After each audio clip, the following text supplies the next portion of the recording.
आज के इस प्रोग्राम की निगरानी कर रहे थे जनाब हाजी अलाउद्दीन साहब और जनाब मोहम्मद अनवर साहब, दोनों लोग यहाँ पर मौजूद हैं। और सरपरस्त मौजूद नहीं है तो सदर साहब भी मौजूद नहीं है, तो निगरानी वाले जो हैं ये मौजूद हैं। मैं इनकी इजाज़त अगर हो तो प्रोग्राम को बंद कर दूं। और एक बात और बता दूं कि बच्चों के लिए कि अब तालीम का सिलसिला बंद रहेगा, चूंकि छुट्टी हो चुकी है। ठीक है, अब स्कूल बंद रहेगा, मदरसा बंद रहेगा।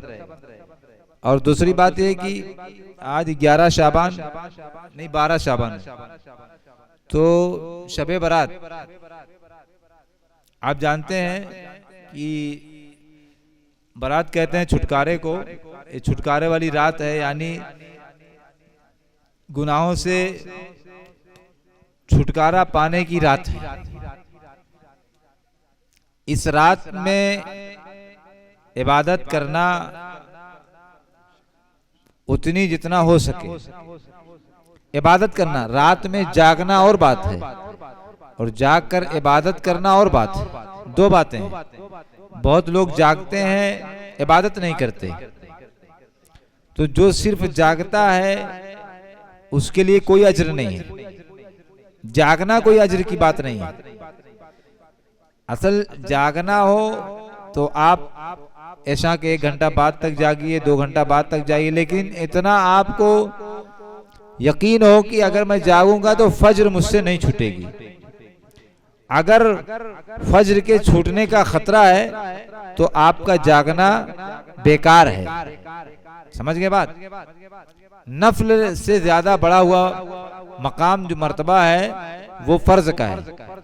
इसलिए नफली इबादतों को उस वक्त तर्क कर दिया जाएगा जब फर्ज जो है छूटने की वाली बात आ जाए कि फर्ज छूट जाएगा। तो इसलिए जो है 15 शाबान को आप यानी 14 तारीख की जो शब आएगी, रात आएगी, वो 15वीं शब कही जाती है। उसमें आप इबादतें करें।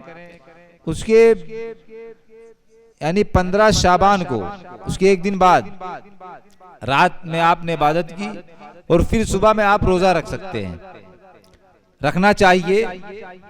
हमारे असलाफ ने रोजा रखा है और उसकी बड़ी फजीलत भी है। तो ऐसे शख्स जो है नहीं बख्शे जाते। कुछ ऐसे शख्स हैं जो इस रात में भी जिनकी बख्शिश नहीं होती। उसमें एक कीना रखने वाला भी है, उसमें एक कीना रखने वाला भी है। अपने दिल को कीना बोझ से पाक करें, साफ करें, ताकि इस रात में हमारी मग़फ़िरत हो जाए। और वालिदैन की नाफरमानी करने वाला भी है जिसकी मग़फ़िरत इस रात में नहीं होती, कितनी भी इबादत कर ले। वालिदैन की नाफरमानी, वालिदैन की नाराजगी इस रात में भी हमारी मग़फ़िरत के लिए रुकावट बन जाती है। इसलिए हम अगर इसमें मुलविस हैं, हमसे वालिदैन नाराज हैं, तो हम उस रात के आने से पहले पहले उनको मना लें, उनको खुश कर लें, उनसे माफी मांग लें।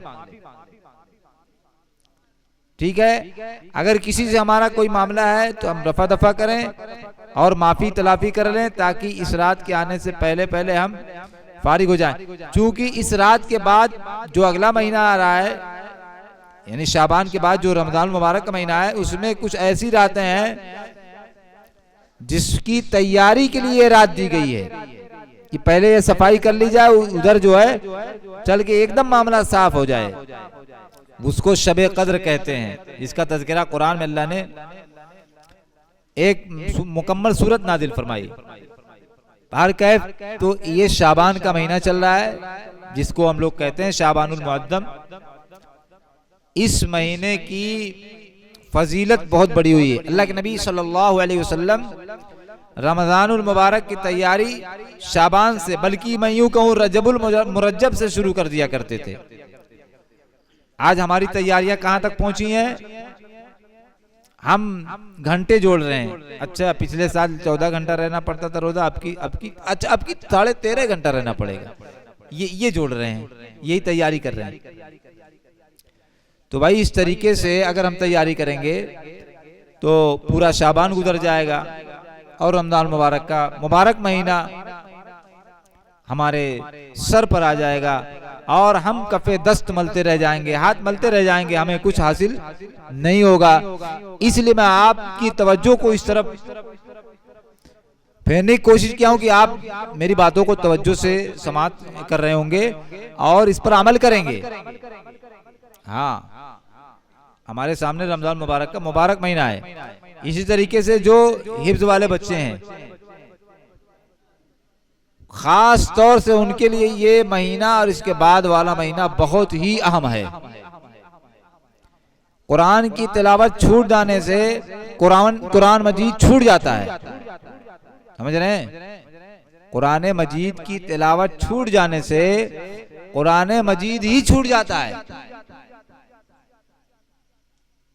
अगर हम तिलावत नहीं करेंगे, कोई भी आदमी हो, ये एक आम बात है, लेकिन खास तौर से हुफ्फाज के लिए या उनके लिए जो हिफ्ज में तालीम हासिल कर रहे हैं, बहुत ही अहम ये महीना है और इसके बाद वाला महीना है। इसलिए मैं हुफ्फाज से भी कहूंगा, जो हिफ्ज तो कर लिए हैं, मुकम्मल हो गए हैं, लेकिन बेचारे किसी सुस्ती की वजह से, किसी और वजह से वो कुरान पाक को याद नहीं कर पा रहे हैं, बराए करम मेरी आपसे मुअद्दबाना दरखास्त है, गुजारिश है कि आप उन भूले हुए पारों को, उन चीजों को, उन आयतों को याद करें। अल्लाह के सामने पेश होना है, अल्लाह के सामने जवाब देना है आपको। इसलिए छोड़े ना, तिलावत ना छोड़ें। तिलावत छोड़ देंगे कुरान छूट जाएगा। इसलिए करेंगे इंशाअल्लाह सब लोग। अल्लाह ताला हम लोगों को अमल की तौफीक अता फरमाए।